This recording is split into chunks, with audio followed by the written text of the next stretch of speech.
São Paulo fatura alto com vendas de jovens promessas da base e um velho conhecido está de volta no CT da Barra Funda.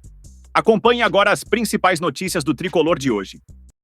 Boa noite, Má. O que você separou pra gente do tricolor? Separei para vocês um saldo desta janela de transferências do São Paulo, aqueles que chegaram e aqueles que saíram. E a boa notícia, ainda mais o São Paulo que está passando por um momento financeiro aí bastante conturbado, é que houve um saldo positivo, porque muitos dos atletas vieram aí de forma ou por empréstimo ou então estavam livres no mercado. A gente preparou uma arte aí para vocês, olha só, chegadas no São Paulo. Teve o Gonzalo Tapia, que veio por empréstimo do River Plate, o Rafael Tolói, que estava livre no mercado depois de não atualizar, não renovar o seu vínculo com a Atalanta. O Mailton, aí sim, teve o perdão de uma dívida junto ao Metalist lá da Ucrânia, um valor de mais ou menos 600 mil euros. Aí teve essa questão por uma compra do Paulinho Boia lá em 2021.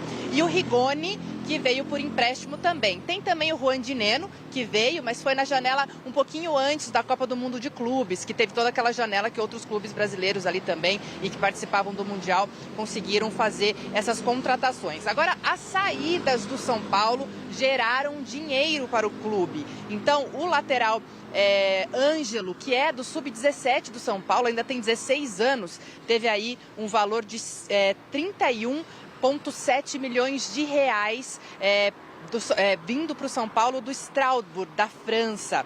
Também o meia Matheus Alves assinou um contrato com o CSKA da Rússia e o valor foi aí de 38 milhões de reais, ele que já foi para lá. E o meia Lucas Ferreira, que também era muito utilizado pelo técnico Subeldia, anterior ao Crespo, foi vendido ao Shakhtar Donetsk da Ucrânia por 10 milhões de euros, o que dá aí essas três vendas, mais de 130 milhões de reais, um saldo positivo então para o São Paulo, lembrando, é claro, que alguns outros jogadores renovaram o empréstimo, o caso do Marcos Antônio, como eu falei para vocês, do Juan Dineno também, o Juan Tressoldi, por exemplo, não conseguiu renovar o seu contrato com o Sassuolo para cá de empréstimo, teve todo esse balanço aí, mas eu quero saber de vocês, gente, aí em relação a essa janela de transferências. Não veio o Marcos Leonardo, é verdade, houve muita frustração, mas por outro lado foi bastante positivo também, não é? Antes de voltar por aí, São Paulo treinou aqui hoje no CT da Barra Funda, treina amanhã também para o compromisso só do próximo final de semana, dia 14,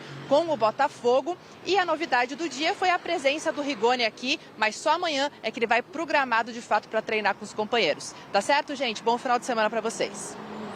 Obrigada, Má, por todas as informações. E aí, Basejo? Essa é a realidade do São Paulo. São Paulo precisa vender jogador para tentar equilibrar o fluxo de caixa, não há outra alternativa. E ao mesmo tempo que ele perde alguns atletas, ele tem que repor essas saídas, mas com investimentos muito baixos, muito discretos. O São Paulo pouco gastou nessa janela de transferências, aproveitou oportunidades de mercado para não deixar o técnico Hernan Crespo na mão.